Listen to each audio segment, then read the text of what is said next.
அடுத்த நாவலை திறனாய்வு செய்வதற்காக இளஞ்சேரலாதன் அவர்களை அன்போடு அழைக்கிறேன். இந்த நாவல் ஐயாவோட முதல் நாவல் 1994 வெளிவந்திருக்கு. கிட்டத்தட்ட 30 ஆண்டுகளுக்கு மேல வெளிவந்த இந்த நாவலை இந்த தலைமுறையில இருக்கிற இளைஞர்களும் திறனாய்வு செய்யறாங்க, படிக்கிறாங்க, அதை பற்றி தங்களோட கருத்துக்களை பகிர்ந்துக்கிறாங்க அப்படிங்கறதே பெருமையா இருக்கு. இளஞ்சேரலாதன் பத்தின சிறு குறிப்பு. அவங்க தென்கொரியால முனைவர் பட்ட ஆய்வை மேற்கொண்டுட்டு இருக்காங்க. புகைப்படத்துறையில ஆர்வம், தமிழ் ஆர்வம் மிக்கவங்க. அவங்களும் கொரியா வாசகர் வட்டம் அப்படிங்கிற ஒரு வாசகர் வட்டத்தை நடத்திட்டு இருக்காங்க. இளஞ்சேரலாதன், நீங்க உங்களோட திறனாய்வு திணை அமெரிக்கா முதலான இந்த நிகழ்வு ஆர்கனைஸ் பண்ண திணை அமெரிக்காவுக்கு நன்றி. அப்புறம் தீபப்பிரியா அவங்களுக்கு நன்றி. இமயமன்னனுக்கு வணக்கத்தை சொல்லிக்கிறேன். இமயமன்னன் எப்படி அறிமுகம் அப்படின்னா, என்னோட ஃப்ரெண்ட் ஒருத்தவங்க அறிமுகப்படுத்தியிருக்காங்க எனக்கு. நான் வாழ்க்கையில சந்திக்கிற நபர்கள் நமக்கு ஏதாவது ஒரு லெசனை டீச் பண்ணுவாங்க, இல்லைன்னா ஒரு ஸ்வீட்டஸ்ட் மெமரியை கொடுப்பாங்க அப்படின்றது எனக்கு எப்பவுமே நம்பிக்கை இருந்துகிட்டே இருக்கும். அந்த வகையில இமயமன்னன் என்னோட ஃப்ரெண்ட் அறிமுகப்படுத்தினாங்க. அதுக்கப்புறம் பெத்தவன் நாவல் படித்தேன். அதுக்கப்புறம் நிறைய இமயமன்னனோட எழுத்துக்கள் நிறைய தொடர்ந்து படிக்க ஆரம்பிச்சு. அதுக்கப்புறம் அண்ணனோட பேசுற வாய்ப்புகள்லாம் கிடைச்சது. தீபா சொன்னாங்க, இந்த கோவேறு கழுதைகள் நாவல் 30 ஆண்டுகள் ஆச்சு. ஜூலை 1994 வெளிவந்து இன்னைக்கு கூட 30 வருஷம் ஆயிடுச்சு. ஆனா இன்னுமே இளைஞர்கள் படிக்கிறாங்க, திறனாய்வு செய்யறாங்க. அப்படின்னா நான் எப்படி பாக்குறேன் அப்படின்னா, இந்த மாதிரியான ஒரு சமூகத்தை உற்று நோக்கக்கூடிய, ஒரு சமூகத்தின் மீது பேரன்பும் பெருங்கோபமும் கொண்ட ஒரு நபரால தான் இந்த மாதிரி ஒரு இலக்கியத்தை படைக்க முடியும். அப்படி படைக்கிற இந்த சமூகத்தை உற்று நோக்கக்கூடிய, இந்த சமூகத்தோட ஒன்றி இயங்குகிற ஒரு நபரால தான் இந்த மாதிரி கதை எழுத முடியும். அப்படி எழுதுற கதைகள் தான் 30 ஆண்டுகள் இல்லை, இன்னுமே 50 ஆண்டுகளுக்கு, இன்னும் 100 ஆண்டுகளுக்கு பேசப்பட்டு கொண்டே இருக்கும் அப்படின்றதுல மாற்று கருத்தே இல்லை. இமயமன்னனோட கதைகள் அந்த மாதிரியான தாக்கத்தை இந்த சமூகத்தில் ஏற்படுத்தி இருக்குது அப்படின்றது ரொம்ப பெரிய விஷயம்தான். அப்புறம் அண்ணனோட கதையில வர்ற பெண்களுக்கு பெண்கள் ரொம்ப ஸ்ட்ராங்கா இருக்கிறதா நான் பாக்குறேன்.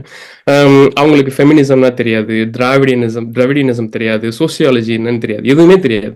அவங்க ரொம்ப சாதாரணமா இருக்கிற பெண்களா இருக்கிற நபர்களா அந்த சமூகத்துல, நம்ம தெருவுல, பக்கத்து வீட்டுல, அடுத்த தெருவுல இருக்கிற அவர்களை பத்திய கதைகள் நம்ம உற்று நோக்க தவறுகின்ற ஒரு பர்சனாலிட்டிஸை எடுத்து கதையா, ஒரு இலக்கியமா இந்த சமூகத்துல கொடுக்கிற நம்ம பார்க்கலாம் அண்ணனோட எழுத்துக்கள்ல. ஸோ அப்படி கட்சி சார்ந்த கதைகள், அதாவது இந்த அரசியல் சார்ந்த கதைகளையும் எழுதியிருக்காங்க. அதாவது ஒரு கட்சிக்காரனோட சாவு, அரசியல் பிரமுகரோட சாவு பத்தி ஒரு கதை. அப்புறம் தாலி மேல சத்தியம் அப்படின்ற இந்த அரசியல்ல ஓட்டு கொடுக்கறத பத்தியான கதை.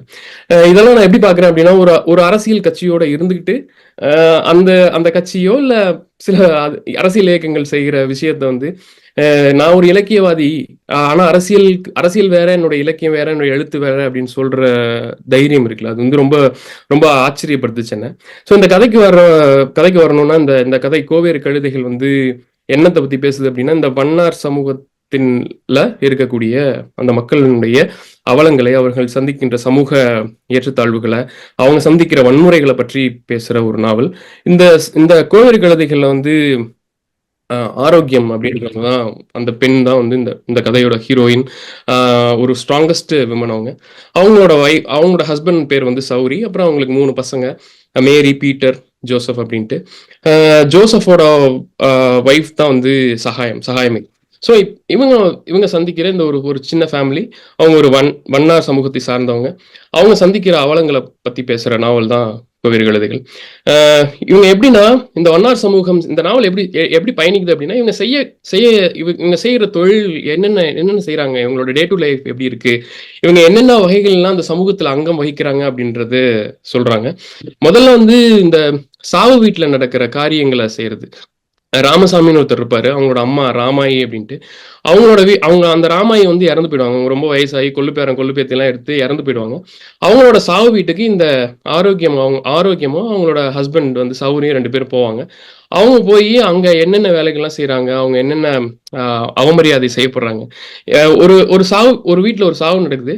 அந்த சாவுல இந்த பாட கட்டுறதுல இருந்து, கோடி போடுறதுல இருந்து, அந்த பிணத்தை அந்த துணி போட்டு மூடி கட்டி கழுவி எடுத்து காட்டுக்கு கொண்டு போயிட்டு புதைக்கிற வரைக்கும் அவங்க எல்லா பாட்டிலையும் இருப்பாங்க. ஆனா அந்த சாதியில் இருக்கிற ஒரு வண்ணார் சாதியில் இருக்கிற ஒருத்தனை பார்த்து முண்டப்பயலங்கிறது, குறைந்தபட்சம் ஒரு பெயர் சொல்லி கூட கூப்பிடாத அளவுக்கு அவங்கள ட்ரீட் பண்றது அப்படின்றதெல்லாம் ரொம்ப ரொம்ப வலிமையா அந்த கதையில சொல்லியிருந்தாங்க. அப்புறம் பிணக்குழி மேல காசு வச்சுட்டு அந்த மண்ணு தள்ளுவாங்க புறங்கையில். ஸோ மண்ணு தள்ளிட்டு வீட்டுக்கு வரப்ப காசு போடணும் அப்படின்ற மாதிரி அவங்க துணியை விரிச்சு காசு கேட்பாங்க. அந்தப்ப கூட நான் காலையில இருந்து வேலை பார்த்துருக்கிறேன். ஒரு ஒரு நாள் முழுவதும் நான் என்னோட உடல் உழைப்பை கொடுத்துருக்கிறேன். அதுக்கான எனக்கான நீதி எனக்கான கிடைச்சது அப்படின்னா அது கிடைக்கவே கிடைக்காது. ஸோ அவங்க வந்து அதுலயும் அந்த பாகுபாடு காமிப்பாங்க. ஏன் அந்த பாகுபாடு அப்படின்னா, நீ எனக்கு நாளைக்கு வேலை செய்யணும், நான் வந்து உன்னை வந்து ஒரு உனக்கு குறைந்தபட்ச கூலியும் குறைந்தபட்ச உணவும் குறைந்தபட்ச ரிசோர்ஸஸும் கொடுத்தாதான் நீ மறுபடியும் என்னை அண்டிக்கிட்டே இருப்ப, என்னை சார்ந்தே இருப்ப, என்னை சார்ந்து என்னை மரியாதை செஞ்சுட்டு எனக்கு கீழே ஒரு அடிமை மாதிரி உன்னை வச்சுக்கதான் நான் விரும்புறேன் அப்படின்ற இந்த கட்டமைப்பை வந்து ரொம்ப ஹார்டா வந்து அண்ணன் வந்து எழுதியிருந்தாரு. அப்புறம் வந்து இந்த சாவு வேலை மட்டும்தான் செய்யறாங்களா அப்படின்னா, அறுவடை கால வேலைகளும் செய்யறாங்க. இந்த மாதிரி சோளம் இருக்கிறது, அப்புறம் வந்து கதிர் அறுத்து இந்த போர் அடிச்சு இது பண்றது, திணையை வந்து தூத்தி சீட்ஸ் வந்து செக்ரிகேட் பண்றது, எல்லாமே வந்து ஹார்ட் ஒர்க் தான். மனிதன் இவங்க வந்து ஒரு உழைப்பை வாங்குற இடத்துல இருந்து பாக்குறவங்க எப்படி பார்ப்பாங்கன்னா, அந்த வேலையை அவங்க செய்ய மாட்டாங்க. நான் ஒரு வேலையை செய்யறதுக்கு, என்னுடைய உழைப்பை வாங்குறதுக்கு நான் ஒரு சாதி வச்சிருக்கேன், அவங்க அந்த வேலையை செய்வாங்க, அவங்க அந்த தொழிலை செய்வதற்கு தான் அதை பண்றாங்க அப்படின்ற ஒரு மனநிலையிலேயே வந்து அவங்க இருந்துகிட்டே இருக்கும். ஸோ அப்படி இருக்கிறப்ப இவங்க வந்து ஊர்ல நிறைய தெரு இருக்கும்.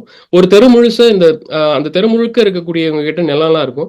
எல்லார் வீட்லயும் போய் இந்த குடும்பத்துல இருந்து 4-5 பேருமே போய் போட்டி என்ன சொல்றது, ரொம்ப ஹார்ட் ஒர்க் பண்ணு. இவங்களுக்கு கொஞ்சம் உறக்கமே இருக்காது. அந்த அளவுக்கு ஹார்ட் ஒர்க் பண்ணி வேலையை செக்ரிகேட் பண்ணி செஞ்சுக்கிட்டே இருப்பாங்க.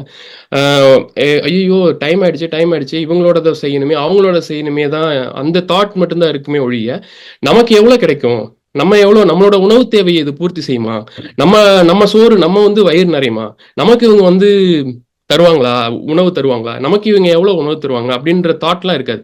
வேலை செஞ்சு முடிச்சுட்டு அதுக்கான கூலி அப்படின்றத அந்த திணைய கொடுக்கறப்பதான் தெரியும். அவங்க வந்து முன்னாடி ஃபர்ஸ்ட்லாம் வந்து 4 கலன் அளவுக்கு கொடுப்பாங்க, அதுக்கப்புறம் 3 ஆகும், அந்த கலன் வந்து இப்ப 2 ஆயிடும். இந்த 2 கலன் அப்படின்றது வந்து ஒரு ஃபேமிலி கிட்ட இருந்து 2 கலன் வாங்குறதுன்றது வந்து அவங்களோட ஒரு வருட உணவு தேவையை பூர்த்தி செய்யுமா அப்படின்னா பூர்த்தி செய்யாது. அப்ப என்னன்னா, நீ வந்து என்கிட்ட வந்து பிச்சை எடு, நான் வந்து எனக்கு வந்து சோறு வாங்க, என்கிட்ட வந்து தெருவா வந்து வீடா வந்து சோறு வாங்க அப்படின்ற நிலையிலேயே அவங்க வச்சுக்கிறதுக்கு விரும்பிட்டே இருப்பாங்க. அவங்க என்ன பண்ணுவாங்கன்னா, இந்த தானியத்தை வாங்கிட்டாங்கல்ல, ஆனாலுமே வந்து அவங்க சமைக்க மாட்டாங்க. அவங்க வந்து வீடா போய் சாதத்தை ஒரு இதுலயும் குழம்பு ஒரு இதுலயும் வாங்கிட்டு வருவாங்க. அந்த காட்சியெல்லாம் வந்து ஐயா நான் வந்து வண்ணாத்தி வந்திருக்கேன், எனக்கு சோறு போடுங்க, உங்க வீட்டு வேலைக்காரி வந்திருக்கேன் அடிமை. ஸோ அப்படி கேட்கறதெல்லாம் வந்து அந்த அந்த லாங்குவேஜ் இருக்குல்ல, அது சொல்றதுக்கு எனக்கு ரொம்ப கூச்சமா இருக்கு. அப்ப அதை அவங்க கேட்டாங்க அப்படின்றது வந்து எனக்கு ரொம்ப ஹாண்டிங்கா இருந்துச்சு. நான் ரொம்ப வந்து என்ன சொல்றது, ரொம்ப ரொம்ப போட்டு தாக்கிட்டு இருந்துச்சு ஒரு 2-3 நாள். எப்படா இப்படி ஒரு ஹியூமனை இன்னொரு ஹியூமன் எப்படா இப்படி ட்ரீட் பண்றா அப்படின்றது மாதிரி எனக்கு தோணுச்சு. ஆனா அவன் அப்படி ட்ரீட் பண்றவன் யாருன்னா, அவனும் இன்னொரு தலித்தா இருக்கான். ஒரு ஷெட்யூல்ட் காஸ்ட்ல இருக்கிற ஒரு ஒரு வகுப்புல இருக்கிறவன் இன்னொரு ஷெட்யூல்ட் கம்யூனிட்டில இருக்கிற வண்ணார அப்படி ட்ரீட் பண்றான். டே, நீயே ஷெட்யூல் காஸ்ட்ல தான் இருக்க, நீ எப்படி அப்படி ட்ரீட் பண்ண அப்படின்ற மாதிரி எனக்கு தோணுச்சு. ஸோ ரொம்ப எனக்கு சிரிப்பு வந்தாலும் எனக்கு பயங்கரமான ஒரு கோபம் தான் இருக்கு. அது இன்னுமே இருக்கு ஆக்சுவலா. இந்த ஷெட்யூல் காஸ்டுக்குள்ள இருக்கிற இந்த சமூக ஏற்றத்தாழ்வுகள் வந்து இன்னுமே இந்த சமூகத்துல இருந்துகிட்டே இருக்கு. அப்புறம் இந்த மாதிரி இந்த சோளம், இந்த திணை, இந்த மில்லட்ஸ் கொடுக்கறதுலயும் பாகுபாடு தான் பண்றாங்க. அப்புறம் இவங்க போய் வேலை செய்யற ஒரு அடிமை பறையன்னு ஒருத்தர் இருப்பான். அவனுக்கு வந்து நிலம் இருக்கும். அவனுக்கு நிலம் எப்படி வந்திருக்குன்னா, அந்த கருப்பாயின்னு ஒரு லேடி இருப்பாங்க, அவங்க வந்து ஒரு கவுண்டர், அந்த நில உடைமை சமூகம்னு ஒண்ணு இருக்கும்ல, அந்த சமூகத்துல இருக்கிற ஒருத்தவங்க கூட தொடர்புல இருப்பாங்க. அப்ப என்ன பண்ணுவாங்கன்னா, அவங்ககிட்ட எழுதி சில நிலங்களை வாங்கிப்பாங்க. இப்ப அவங்ககிட்ட எழுதி வாங்கின நிலத்துல விளைஞ்ச விலை பெயரை இந்த வண்ணார் சமூகத்தை சார்ந்தவங்க அவங்க ஹார்வெஸ்ட் பண்ணி கொடுக்குறாங்க. அப்ப நீ என்ன செய்யணும், நீ ஒரு உனக்கு நிலம் இல்லை, நீ வந்து எப்படி நிலத்தை வாங்கியிருக்க, ஆனா நீ அவங்களை எப்படி ட்ரீட் பண்ற அப்படின்னா, நீயும் வந்து அவனை மாதிரியா தான் ட்ரீட் பண்ற. நில உடைமை சமூகத்தார் எப்படி அந்த உயர் சாதி திமிரோட எப்படி நடந்துப்பாங்களோ அதே திமிர் தான் உனக்கு இருக்கு. Even though you are schedule காஸ்ட்ல இருக்கிற ஒரு நபரா இருந்தாலும். ஸோ அப்படிதான் அப்படி ட்ரீட் பண்றாங்க. அந்த மாதிரி இஷ்யூஸ்லாம் ஃபேஸ் பண்றாங்க. நான் என்ன நினைச்சேன்னா, இப்படிலாம் இவ்வளவு இஷ்யூஸ் ஃபேஸ் பண்றாங்களா, இவ்வளவு அவமரியாதை, இவ்வளவு வன்முறை, இவ்வளவு மரியாதை குறைவெல்லாம் நடக்குதுல்ல, ஆனா ஏன் வந்து அதை கொஞ்சம் கூட ஏன்னு கேட்க முடியாதா அப்படின்னு எப்படி கேட்கறாங்கன்னா, ரொம்ப ரெக்வஸ்ட் பண்ணி அவங்க ஒரு வர்ஷிப்பிங் மென்டாலிட்டியில இருந்து அப்படி கேட்கறாங்க. அது வந்து ரொம்ப நான் உங்களை அண்டி தானே இருக்கிறேன், உங்களை அண்டி பிழைக்கிறேன்ல, எனக்கு ஏன் இப்படி இது செய்றீங்க அப்படின்னு. எனக்கு ஏன் இப்படி செய்றீங்க, உங்களை அண்டி பிழைக்கிறேன், நான் உங்க கூட இருக்கிறேன், உங்க காலை பிடிச்சிட்டு இருக்கிறேன் அப்படின்னு சொல்றப்ப அவனுக்கு என்ன தோணுதுன்னா, ஓ நீ அப்படி அவ்வளோ இறங்கி வரியா, அப்படின்னா நீ அப்படியே ஏறு, நீ கீழே ஏறு, என் காலடியிலேயே ஏறு அப்படின்ற மனநிலை அவனுக்கு உருவாக்கிட்டே இருக்கு. அவன் என்ன செய்யறான்னா தொடர்ச்சியா அந்த அதே நிலையில அவங்கள வச்சுக்கிறதுக்கு விரும்பிக்கிட்டே இருக்கான். இவங்களுக்கு வந்து இந்த நிலையில இருந்து வேற எங்காவது போயிடலாமா, நம்ம வேற ஒரு வாழ்வியலை தேடி போயிடலாமா, வேற ஒரு வாழ்விடத்தை தேடி போயிடலாமான்ற எண்ணம்லாம் வரமாட்டேங்குது. ஏன்னா எனக்கு சாப்பிட்றதுக்கே வழி இல்லை, நான் இன்னொரு ஊருக்கு எப்படி போறது, நான் இன்னொரு தொழில் எப்படி செய்யறது. என்னோட தொழில் வந்து நான் வந்து வீடு வீடா போய் டெய்லியும் துணி எடுத்து அதை கொண்டு போய் ஒரு இடத்துல வச்சு சலவை செய்து திரும்ப கொண்டு வந்து கொடுக்குற ஒரு சலவை தொழில் செய்யறவங்க தான். சலவை தொழில் மட்டும் செய்யலவங்க, அதான் மேட்ரு. அப்ப நான் வேற ஒரு ஊருக்கு வேற ஒரு நிலத்துக்கு வேற ஒரு புதுசா ஒரு ஊருக்கு போயிட்டு எனக்கு எப்படி ஒரு அங்கீகாரமும் எனக்கு எப்படி ஒரு தொழிலும் எனக்கு ஒருவேளை உணவும் எப்படி உத்தரவாதமா கிடைக்கும் அப்படின்றது அவங்களுக்கு ரொம்ப ரொம்ப அவங்களோட லைஃப் வந்து அவ்வளவு பேத்தட்டிக்கா இருக்கு. ஸோ அது அந்த மாதிரி இந்த ஃபர்ஸ்ட் வந்து துணி துவைக்கிறது, அதுக்கப்புறம் அந்த சாவு சம்பந்தமான வேலைகள் செய்யுது, அப்புறம் ஹார்வெஸ்ட் பண்ற வேலைகள்ல உதவி செய்யுது. எல்லா இடங்கள்லயும் இவங்களுக்கு அநீதி தான் நடக்குது.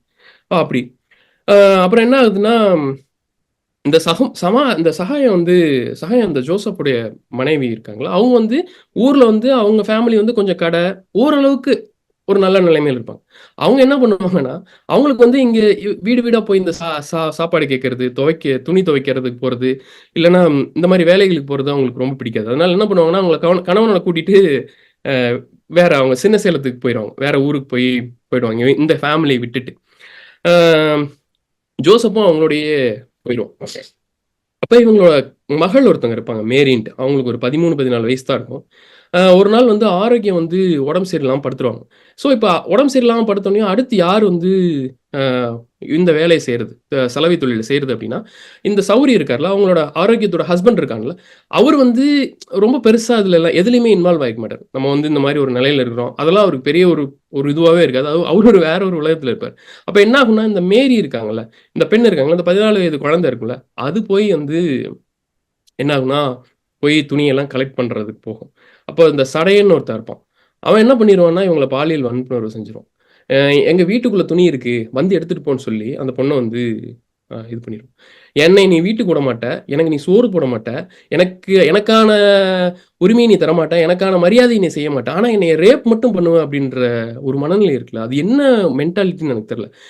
இவங்க எதுவுமே செய்ய மாட்டாங்க, என்னை தொட மாட்டாங்க, நீ என்னை தீண்டத்தகாதான்னு வச்சிருக்க, ஆனா என் கூட நீ செக்ஸ் வச்சுக்கல, என்னை நீ வன்புணர்வு செய்யற அப்படின்ற மாதிரி ஒரு மனநிலை வந்து அவங்க கிட்ட இருக்கிறது. இது இது இது நேச்சுரலா இருக்கு, அதை தான் வந்து இருக்கிறது தான் பதிவு பண்ணியிருக்கேன். ஸோ அப்போ அவங்கள ரேப் பண்ணிடுறான். அந்த விஷயத்த வந்து அவங்களால என்னை ஒருத்தங்க என் மகளை ஒருத்தர் ரேப் பண்ணிட்டான், அதை போய் நான் வந்து ஒரு லீகல் ஆக்ஷன் எடுக்கிறதுக்கோ இல்லை ஊர்ல இருக்கிறவங்களுக்கு சொல்ல முடியாத நிலை இருக்குல்ல, அது ரொம்ப பெரிய வன்முறைன்னு நினைக்கிறேன் நான். அப்படி ஒரு வன்முறையில தான் ஒரு ஒரு ஒரு ஃபேமிலி ஒரு ஒரு ஒரு சாதி இருந்திருக்கு, இன்னுமே இருக்கு அப்படின்றது வந்து இது இது வந்து பதிவு பண்ணிட்டே இருக்கணும்னு நினைக்கிறேன் நான். சிலர் சொல்லுவாங்க, இமயமோட கதைகள்லாம் ஏன் படிக்கிறீங்க, அதெல்லாம் ஏன் தேர்ந்தெடுக்கிறீங்க அப்படின்னு. டேய் நீங்க போய் படிங்க முதல்ல. நீ ஆக்சுவலா நீ படிச்சேன்னா, நீ படிச்சது அது படிச்சுட்டு அதுக்கப்புறம் விமர்சிக்கலாம். ஆனா நான் வந்து படிக்கவே மாட்டேன், நான் வாசிக்கவே மாட்டேன் அப்படின்னு சொல்றது அது அது ஒரு ஒரு ஒரு ஃபாசிச நிலை அப்படின்னு நான் பார்க்குறேன். அப்புறம் வந்து இந்த மாதிரி இந்த இந்த இந்த ரேப் இன்சிடென்ட் நடந்ததுக்கப்புறம் இவங்களோட ஃபேமிலியில் இந்த சௌரியோட அக்கா பையன் ஒருத்தர் இருப்பான், திரவியராஜ்ன்ட்டு. அந்த திரவியராஜுக்கு பேசி அவனுக்கு வந்து மேரியை கொஞ்சம் பிடிச்சிருக்கும், அவன் வந்து முன்னாடி இவங்க வீட்டில் இருப்பான். அவங்ககிட்ட பேசி அவங்கள வந்து இந்த திரவியராஜ் கூடயே கல்யாணம் பண்ணி வச்சிருவாங்க. அவங்களும் வந்து இந்த கல்யாணம் பண்ணி அந்த பொண்ணை கூட்டிகிட்டு போயிடுவான்.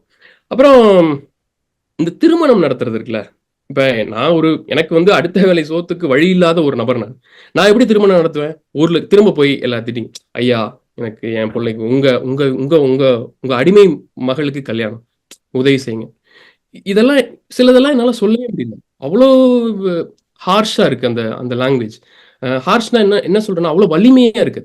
அது அது அப்படிதான் நான் அதை நேரடியாக பார்த்துருக்கேன் அதை. ஸோ அந்த அந்த மாதிரி லாங்குவேஜ் யூஸ் பண்ணி நான் வந்து எனக்கு எனக்கு இதை பண்ணி கொடுங்க, எனக்கு உதவி செய்யுங்க, ஒரு அரைப்பவுனாவது நான் என் மகளுக்கு செய்யணும் அப்படின்ற ஒரு அந்த மாதிரியான ஒரு நிலையிலையும் ஒரு அரைப்பவுன் நான் வந்து அவங்களுக்கு செய்யணும் அப்படின்ற அந்த தாட் இருக்குல்ல, செய்வாங்க. அப்படியே போய் பிச்சை எடுத்து தான் அந்த மாதிரி ஒரு ஒரு ஒரு ஒரு தன்னுடைய நிலையிலிருந்து தன்னுடைய தனக்குன்னு இருக்கிற சுயமரியாதையில் இருந்த ஒரு அந்த நிலையிலிருந்து இறங்கி போய் ஒருத்தங்கிட்ட கேட்டு அப்படி ஒரு உயிர் வாழ்தல் அப்படின்ற ஒரு விஷயம் இருக்குல்ல, அது இந்த சமூகத்துல இருக்கு அப்படின்றது வந்து ரொம்ப நம்ம நம்ம வந்து ரொம்ப அவமானப்படணும்னு நினைக்கிறேன். அப்புறம் திருமணம் ஆயிரும். உங்களுக்கு ஒரு சில மாதங்கள் ஆயிடும். அப்புறம் என்ன ஆகும்னா, இவங்க இவங்க வந்து இவங்களுக்கு இருக்கிற ஒரு ஒரு பீஸ் என்ன அப்படின்னா, இவங்க அடிக்கடி இந்த சர்ச்சுக்கு போவாங்க. கிறிஸ்டியன்ஸா இருப்பாங்க. அ இதுல இன்னொன்னு இருக்கு. என்னன்னா, ஹிந்து வண்ணார் இருக்கான்ல, அவன் வந்து அவன் வந்து உயர் குடி அந்த அப்படின்னு சொல்ற அந்த குடிக்கு வேலை செய்வான். அடிமை வேலை செய்வான். கிறிஸ்தவ வண்ணார்கள் இருக்காங்களா, அவங்க வந்து ஒரு ஒரு ஒரு குறிப்பிட்ட இதுக்கு தான் வேலை செய்யும். ஸோ அந்த மாதிரி டிஸ்கிரிமினேஷன்ல இருந்திருக்கு. ஸோ இவங்க வந்து இவங்களுக்கு ஒரே ஒரு நிம்மதி என்னன்னா, இறைவன் வந்து நமக்கு நம்ம வந்து இறைவனை போய் பார்க்கணும். இல்லைன்னா நம்ம மத குருவை போய் பார்க்கணும். அவங்க கிட்ட பேசுறதோ, இல்ல இறைவன் கிட்ட மன்றாடுறதோ, அவங்க முன்னாடி மனமுருகி நிக்கிறதோ நமக்கு ஒரு மென்டல் பீஸை கொடுக்கும் அப்படின்னு நினைச்சு அவங்க வந்து போவாங்க. அந்த மாதிரி போய் அவங்க அந்த ஃபாதர்கிட்டலாம் பேசி அந்த மாதிரி ஒரு ஒரு இதுல இருப்பாங்க. அடிக்கடி அதை செஞ்சுக்கிட்டு இருப்பாங்க. அப்படி இருக்கிற ஒரு சூழல் என்ன ஆகும்னா, ஃபாதரோட வேலைக்காரர் ஒருத்தர் இருப்பான். சமையல்காரர் ஒருத்தர் இருப்பான். அவனை அனுப்பி இந்த வீட்ல ஒரு சின்ன பையன் இருக்கான்ல, 12 வயசு பையன் பீட்டர். அவனை வந்து சாமியார் ஆக்குறேன் அப்படின்னு சொல்லி அந்த ஃபாதர் சொல்லியிருப்பாரு. அவனை வந்து கூப்பிடுவாங்க. ஆனா ஆரோக்கியம் வந்து இப்ப இந்த கதையில எல்லாமே என்னன்னா, டெசிஷன் மேக்கர் யாருன்னா ஆரோக்கியம் தான். ஒரு ஆண் ஒருத்தன் இருப்பான் சௌரின்ட்டு. ஆனா அவன் டெசிஷன்லாம் மேக் பண்ண மாட்டான். அவனுக்கு ஒரு எளவும் தெரியாது, ஒரு மயிரும் தெரியாது அவனுக்கு. ஆனா எல்லாமே வந்து அஹ், ஆரோக்கியம் தான் அதை டிசைட் பண்ணுவாங்க. நான் எப்படி பார்க்குறேன் அப்படின்னா, இது இந்த கதையில மட்டும் இல்ல.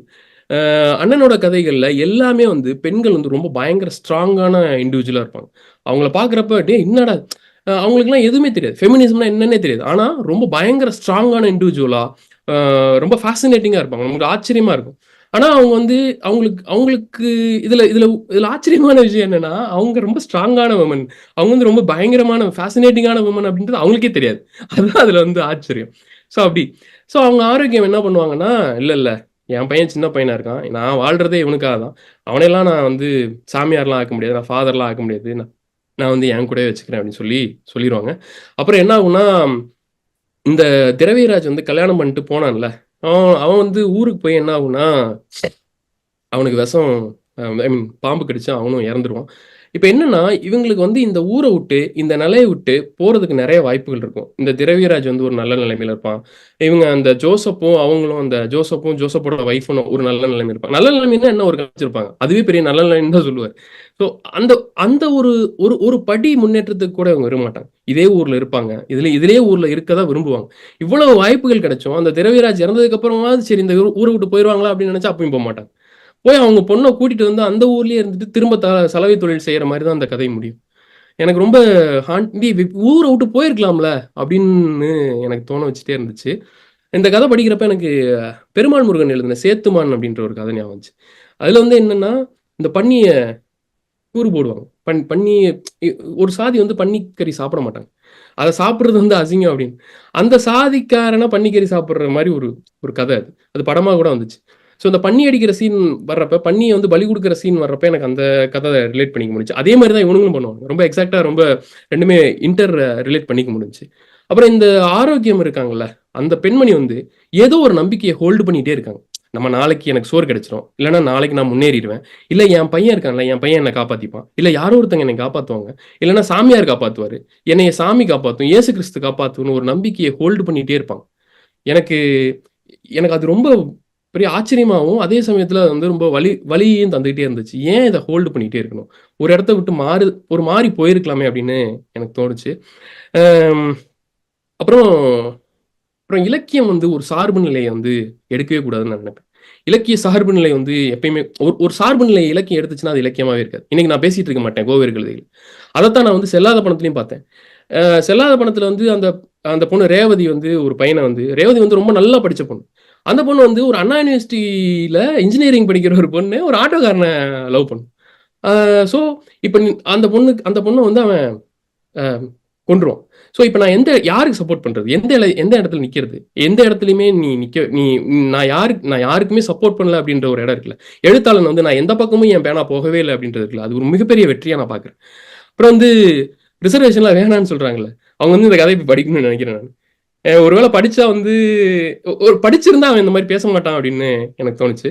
அப்புறம் அ இது வந்து ரொம்ப அன்ஃபேரா தான் இருக்கு. இந்த இந்த மாரி ஒரு சமூக கட்டமைப்பு வந்து ரொம்ப பெரிய அன்ஃபேரா இருக்கு. அது அது வந்து ரொம்ப இதா இருக்கு. அன்ஃபேரா இருந்தாலுமே இந்த இந்த சமூகத்துல இருக்கிற ஆரோக்கியம், செடலா இருக்கட்டும். அம் அப்புறம் அந்த ஆறுமுகம் நாவல்ல வந்து தனபாக்கியம் நினைக்கிறேன். தனபாக்கியமா இருக்கட்டும். இந்த சமூகத்துல இருக்கிற பெண்கள் தான். ஒண்ணும் புதுசாலாம் இல்ல.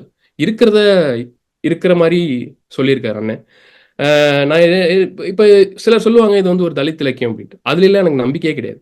தலித் இலக்கியம் நீ ஏன் அத வரைமுகப்படுத்துற? நான் வந்து இத ஒரு டாக்குமெண்ட்டா பார்க்குறேன். இது வந்து ஒரு எவிடன்ஸ். இது வந்து ஒரு வரலாற்று ஆவணம் அப்படின்னு நான் பார்க்குறேன். இது வந்து வரலாற்று ஆவணமாக்கப்பட்டு எல்லாரும் படிக்கணும் அப்படின்ற ஒரு கருத்தோட என்னோட உரையை முடிச்சுக்கிறேன். ரொம்ப நன்றி.